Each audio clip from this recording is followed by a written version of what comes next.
16th రోజు July 16th రోజు మనకు మార్నింగ్ 11:30కి ఒక కంప్లైంట్ రావడం జరిగింది.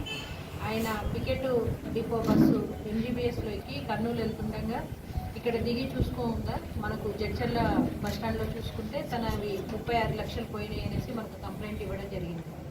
సో ఆ కంప్లైంట్ రిజిస్టర్ చేసుకొని మేము ఇన్వెస్టిగేషన్ స్టార్ట్ చేసాము. ఆ ఇన్వెస్టిగేషన్లో సీసీటీవీ కెమెరాస్ని ఫాలో చేసుకుంటూ పోతే మాకు కొంత టెక్నికల్ ఎవిడెన్స్ కూడా దొరకడం జరిగింది. ఆ టెక్నికల్ ఎవిడెన్స్ ప్లస్ ఈ సీసీటీవీ కెమెరాల ఫుటేజ్ యూజ్ చేసుకొని మేము ఒక 3 మెంబర్స్ని యూపీ ఉత్తరప్రదేశ్ బిజ్నూరు డిస్టిక్లో 28th రోజు సాయంత్రం 6 o'clock అరెస్ట్ చేయడం జరిగింది. ఆ ముగ్గురు ఎవరంటే సత్తార్, ఇంకొకతను షారుఖ్, ఇంకొకతను వచ్చేసి దిల్షాద్ అహ్మద్. వీళ్ళు ముగ్గురు కూడా యూపీ స్టేట్కి చెందిన బిజ్నూర్ డిస్టిక్ వాళ్ళు. వీళ్ళ మీద అంతకుముందు కూడా 2008లో అఫ్జల్గంజ్లో కేసులు ఉన్నాయి. సేమ్ ఇదే బ్యాగ్ లిఫ్టింగ్ అనమాట. ఇది బస్సులో ఎవరైతే ఎక్కిన తర్వాత వాళ్ళ దగ్గర ఏమైనా క్యాష్ ఉన్నాయనేసి వెరిఫై చేసుకొని కామ్గా ఆ డబ్బు సంచి తీసేసుకొని ఆ బస్ స్టాండ్ రాకూర్ని కూడా మనం 28th రోజు యూపీలో అరెస్ట్ చేసి అక్కడ లోకల్ కోర్టులో ప్రొడ్యూస్ చేయడం జరిగింది.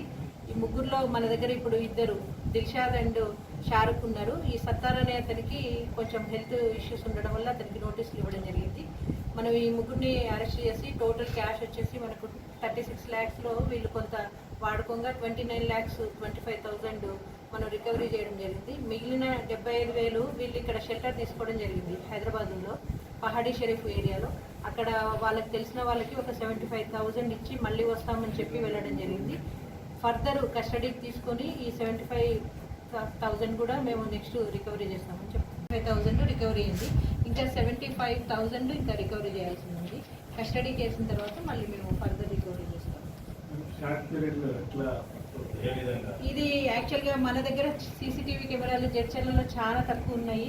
ఇక్కడివి అసలు ఉపయోగపడలేదని చెప్పొచ్చు. కొంచెం మాత్రమే, ఒక 1% మాత్రమే మనకు ఉపయోగపడ్డాయి. మిగిలిన ట్రై కమిషనరేట్ మనకు హైదరాబాద్ మహానగరంలో ఉన్న సీసీటీవీ కెమెరాల వల్లనే ఈరోజు ఈ కేసు కూడా డిటెక్ట్ అయింది. ఈ సందర్భంగా నేను ప్రజలకు చెప్పేది ఏంటంటే, ఒక సీసీటీవీ వచ్చేసి 100 మందితో సమానం. కాబట్టి కమ్యూనిటీ సీసీటీవీ కెమెరాస్ మీ కాలనీస్లో ఏర్పరచుకుంటే ఎప్పుడైనా సరే ఇలాంటి అఫెన్సెస్ జరిగినప్పుడు డిటెక్షన్కి చాలా తొందరగా డిటెక్ట్ అవ్వడానికి ఛాన్స్ ఉంది. కాబట్టి జడ్చర్ల ప్రజల్ని కోరేది ఒకటే, ఎస్పెషల్లీ మనకు ఇక్కడ ఎక్కువ వ్యాపారస్తులు వాళ్ళు ఉంటారు కాబట్టి వాళ్ళందరికీ చెప్తున్నాను,